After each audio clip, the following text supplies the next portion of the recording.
तो जैसे कि हमने लास्ट एपिसोड के अंदर देखा था, जिस होटल के अंदर जियान जो होता है वो खाना खा रहा होता है, उसी होटल के अंदर जो एनी होती है वो भी मौजूद होती है। और अब जियान को देखते के साथ ही वो भागते हुए सीधे जियान की तरफ आने लगती है। जो देखने के बाद में जो जियान होता है वो बोलता है कि एनी आखिर तुम यहाँ पर क्या कर रही हो। जो सुनकर अब एनी जो होती है वो भी जियान के पास में जो है वो आ जाती है। तभी जो जियान होता है वो एनी से पूछता है कि एनी जो तुम्हारी मोम है वो कहाँ पर है। जो सुनते के साथ ही जो एनी होती है वो बताती है कि मेरी मोम जो है वो प्राइवेट रूम के अंदर डिनर जो है वो कर रही है।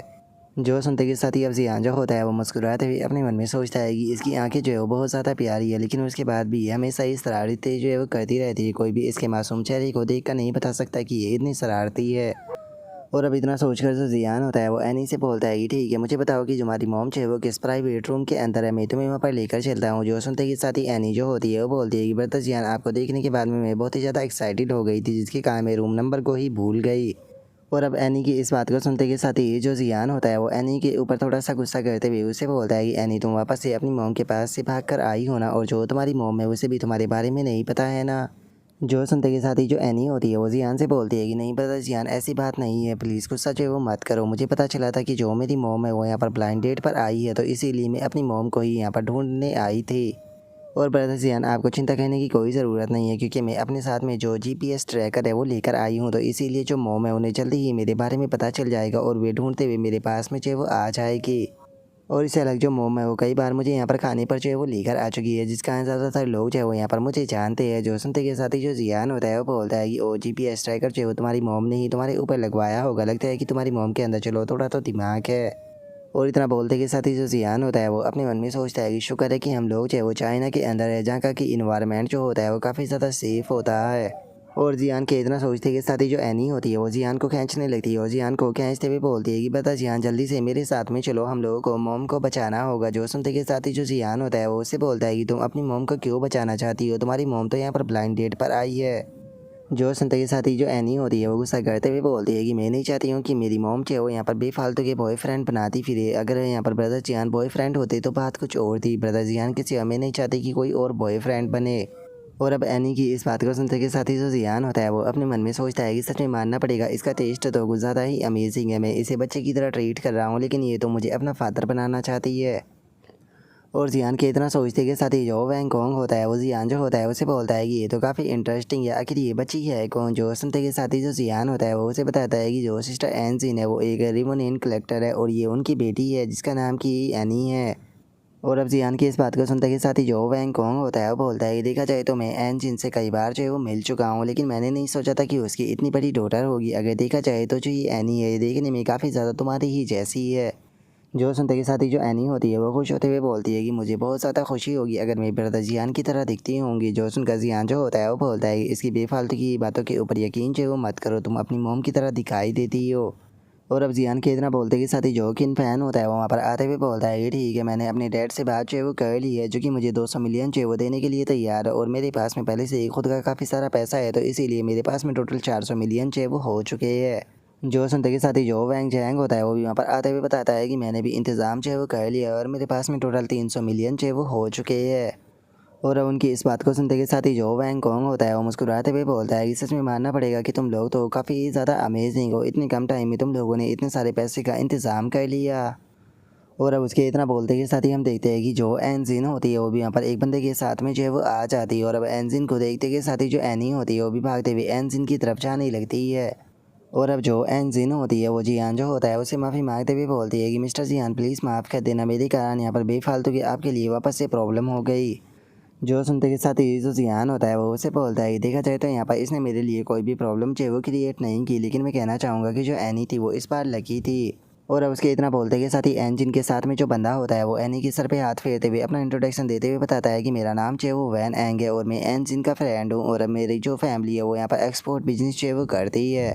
और अब इतना बोलते के साथ ही वो बंदा जो होता है वो एनी के सर के ऊपर हाथ फेरते हुए उसे बोलता है कि पक्का तुम एनी हो ना, तुम मुझे अंकल वैन जो है वो कह सकती हो, तुम्हें इस तरीके से जो है वो इधर उधर नहीं भागना चाहिए। जो तुम्हारी मॉम थी वो तुम्हें लेकर काफ़ी परेशान हो रही थी। जो सुनकर एनी जो होती है वो उसके हाथ को दूर फेंकते हुए बोलती है कि मुझे टच मत करो। और अब एनी को ऐसा करता हुआ देखकर जो एनजिन होती है वो एनी को समझाते हुए उसे बोलती है कि एनी, तुम्हें इस तरीके से रूड होकर जो है वो बात नहीं करनी चाहिए। और अब एनजिन की इस बात को सुनते के साथ ही जो एनी होती है वो रोने लगती है और रोते हुए जो एनजिन होती है उसे बोलती है कि मैं घर से इसीलिए भागी थी ताकि मैं आपको ढूंढ सकूं मॉम, क्या अब आप मुझसे प्यार जो है वो नहीं करती हो। और अब उसकी इस बात को सुनते के साथ ही जो एनजिन होती है वो एनी को शांत करते हुए उससे बोलती है कि एनी इस तरह की जो बातें है वो कहना बंद करो, आखिर ऐसा कैसे हो सकता है कि मैं तुम्हें अकेली छोड़ दूँ। जो सुनते के साथ ही एनी जो होती है वो रोते हुए एनजिन जो होती है उससे बोलती है कि अगर ऐसी बात नहीं है तो क्या आप जो अब डैड जी आएंगे उसे नहीं चाहती हो, आखिर आप दूसरे मर्द के साथ में यहाँ पर ब्लाइंड डेट पर जो है वो क्यों आई हो। और अब एनी की इस बात को सुनते के साथ ही जो एनजिन होती है वो एनी को चुप कर देती है और उसे बोलती है कि एनी तुम ये क्या उल्टी सीधी बकवास जो है वो कर रही हो। और इतना बोलते के साथ ही एनजिन जो होती है वो अपने मन में सोचती है कि मुझे डर है कि जो वैन एंग है वो यहाँ पर गलत जो है वो समझ लेगा। देखा जाए तो मैं यहाँ पर उसके साथ में ब्लाइंड डेट पर आई हूँ क्योंकि ये फैमिली रिक्वायरमेंट थी, लेकिन अगर यहाँ पर जो जियान और उसके दोस्तों में मिसअंडरस्टैंडिंग जो है वो हो गई तो ये चीज़ जो है वो काफ़ी ज़्यादा प्रॉब्लम से भरी जो है वो हो जाएगी। देखा जाए तो जो जियान है उसके लिए मेरे दिल में एक फीलिंग है। और अब उसके इतना सोचते के साथ ही जो वैंग चैंग होता है वो हंसते हुए बोलता है कि अरे मैंने ये क्या सुन लिया। तभी जो किन फैन होता है वो हंसते हुए बोलता है कि और जियान अब समझ में आया कि जिस टाइम पर तुम वॉच को पिछली बार खरीद रहे थे तो तुम दोनों की जो बातें थी वो इतनी ज़्यादा अजीब सी क्यों लग रही थी।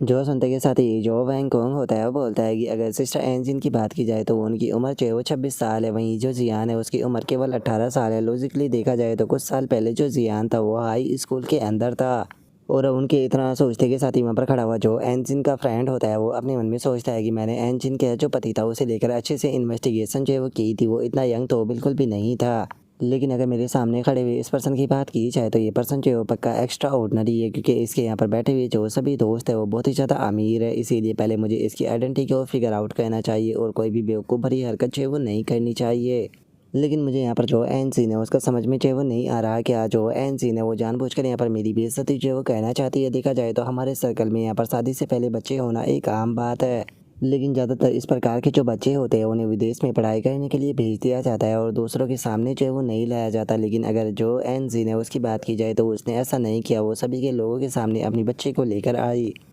अगर अपने कैरियर को बनाने के लिए मुझे जो एन जीन है उसकी ज़रूरत जो है वो ना होती तो मैं यहाँ पर कभी भी अपनी जो फैमिली है उनकी नहीं सुनने वाला था यहाँ पर एन जीन को प्रपोज करने के लिए। लेकिन एक बार जैसे ही मैं एन जीन से शादी जो है वो कर लूँगा तो उसके बाद में इस बच्चे को मैं पूरी तरीके से डिसअपेयर कर दूँगा।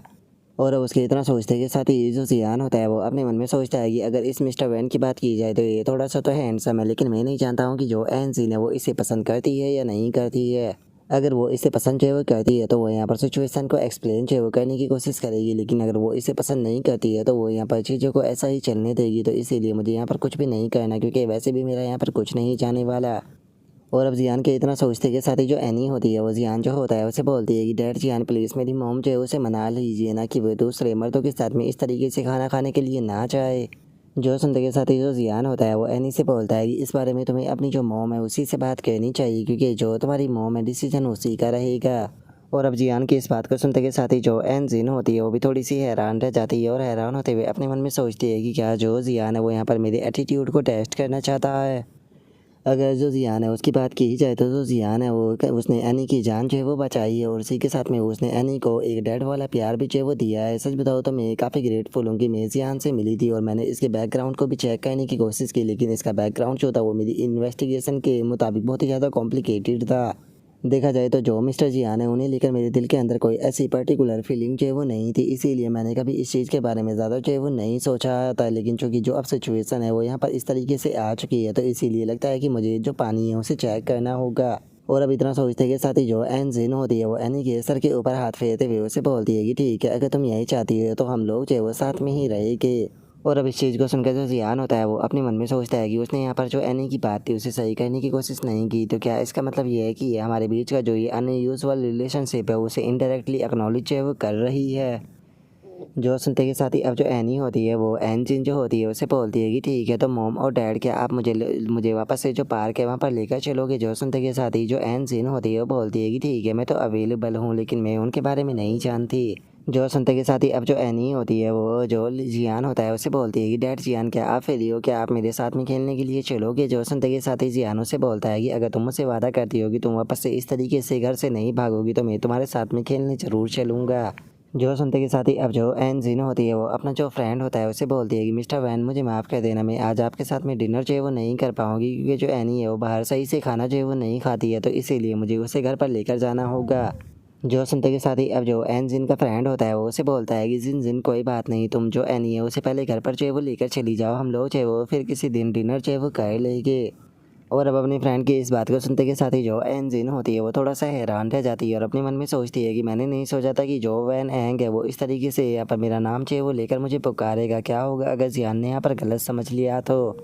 और अब इतना सोचते के साथ ही जो एन जिन होती है वो थोड़ा सा रूड होते हुए उसे बोलती है कि ठीक है, हम लोग जो है वो अगली बार इस चीज़ के बारे में बात करेंगे, देखा जाए तो मैं ज़्यादातर फ्री जो है वो नहीं रहती हूँ। जो सुनते के साथ ही जो एनजिन का फ्रेंड होता है वो बोलता है कि कोई बात नहीं, तुम जब भी फ्री हो मुझे इस चीज़ के बारे में जो है वो बता देना, अभी तो मुझे भी कंपनी के अंदर कुछ काम करना है, तो मैं अब तुम लोगों को डिस्टर्ब जो है वो नहीं करूँगा। और इतना बोलकर वो गुस्से में वहाँ से जाते हुए अपने मन में सोचता है कि आखिर तुम यहाँ पर प्रूफ जो है वो क्या कहना चाहती हो, तुम एक ऐसी औरत हो जिसकी शादी भी नहीं हुई और उसके पास में एक बच्चा है, और देखता हूँ कि जिस टाइम पर तुम मेरे पास में आ जाओगी तो उस टाइम पर कैसे एरोगेंट बनोगी। और अब उसके इतना बोलते के साथ ही ये जो एनी होती है वो जो एन जीन होती है उसे बोलती है कि मोम मुझे भूख लगी है, कैसा लगेगा कि अगर हम लोग जो जियान के साथ में यहाँ पर खाना खाए। तो जो सुनते के साथ ही एन जीन जो होती है वो बोलती है कि एनी जो जियान है वो यहाँ पर अपने दोस्तों के साथ में आया है, उसे यहाँ पर अपना ज़रूरी काम भी जो है वो करना होगा, तो इसीलिए हमें उसे इस तरीके से डिस्टर्ब जो है वो नहीं करना चाहिए, हम लोग जो है वो अगली बार इस चीज़ के बारे में बात करेंगे। जो सुनते के साथ ही किन फैन जो होता है वो हंसते हुए उससे बोलता है सिस्टर एंजिन, हम लोग जो है वो फैमिली है, तो इसीलिए आपको इस तरीके से शर्माने की कोई ज़रूरत नहीं, आप हमारे साथ में जो है वो बैठ कर खा सकती हो। जो सुनते के साथ ही वैंगकोंग जो होता है वो भी बोलता है कि हाँ बिल्कुल, आप हमारे साथ में बैठ कर जो है वो लंच कीजिए। उससे अलग मैं आपसे एडवाइस भी लेना चाहूँगा कि हमें अपनी जो वॉच है उसकी किस तरीके से केयर जो है वो करनी चाहिए। जो सुनते के साथ ही वैंग जैंग जो होता है वो हंसते हुए बोलता है कि हाँ बिल्कुल, देखा जाए तो हम लोग जो है वो एक दूसरे को काफ़ी लंबे टाइम से जो है वो जानते हैं, लेकिन हम सभी लोगों ने कभी भी एक साथ में खाना जो है वो नहीं खाया है, तो चलो कैसा रहेगा कि हम सभी लोग जो है वो आज साथ में बैठकर खाना खाए, तो मैं यहाँ पर दो और सीट जो है वो लगवा देता हूँ। जो सुनते के साथ ही जो एनी होती है वो अपनी मोम से बोलती है कि मोम मुझे काफ़ी ज़्यादा भूख लगी है, चलो बैठकर खाना खाते हैं ना। जो सुनते के साथ ही अब जो एन जिन होती है वो भी इस चीज़ के लिए तैयार हो जाती है और बोलती है कि माफ़ कर देना, मेरे कारण आप लोगों को परेशान जो है वो होना पड़ रहा है। जो सुनते के साथ ही अब जो एनी होती है वो जियान के पास में जो है वो आ जाती है और जियान के पास में आते हुए बोलती है कि मैं ब्रदर जियान के पास में जो है वो बैठना चाहूँगी। और अब इतना बोलते के साथ ही हम देखते हैं कि वे लोग बैठकर खाना खाने लगते हैं। और जो एनी होती है वो जियान से बोलती है कि ब्रदर जियान, क्या आप मेरे लिए वो डिश जो है वो पिक कर सकते हो। तभी फिर बोलती है कि ब्रदर जियान, क्या आप मुझे जो सूप है वो फीड करा सकते हो। और अब यानी कि इतना बोलते के साथ ही हमारा व्यू जो होता है वो कुछ टाइम बाद पर जो है वो आ जाता है, जहाँ पर कि हम देखते हैं कि जो जियान होता है वो अपने पैलेस पर वापस जो है वो आ चुका होता है। और अपने पैलेस पर वापस आने के बाद में जो जियान होता है वो बोलता है कि मैं वापस आ गया। और अब इतना बोलते के साथ ही जो जियान होता है वो वहाँ पर लेटी हुई जो लड़की होती है उसके पास में जो है वो आकर लेट जाता है। और गाइस, इस लड़की को देखने के बाद में मुझे ये पहचान में जो है वो नहीं आ रही कि जो जियान था वो इस लड़की से कब मिला था। ऐसा लग रहा है जैसे कि राइटर ने यहाँ पर इस लड़की का जो चेहरा है उसके अंदर थोड़ा बहुत चेंज जो है वो किया है। तो इसीलिए अगर आपको इस लड़की के बारे में याद हो तो कमेंट करके बता देना कि जो जियान था वो इस लड़की से कौन से एपिसोड के अंदर जो है वो मिला था। और अब यहीं पर ही जो हम लोगों का एपिसोड है वो कंप्लीट जो है वो हो जाता है। अगर आप लोगों को वीडियो अच्छी लगी हो तो लाइक करना, चैनल को सब्सक्राइब करना। मैं मिलता हूँ आप लोगों से नेक्स्ट एपिसोड के अंदर, तब तक के लिए बाय बाय गाइस।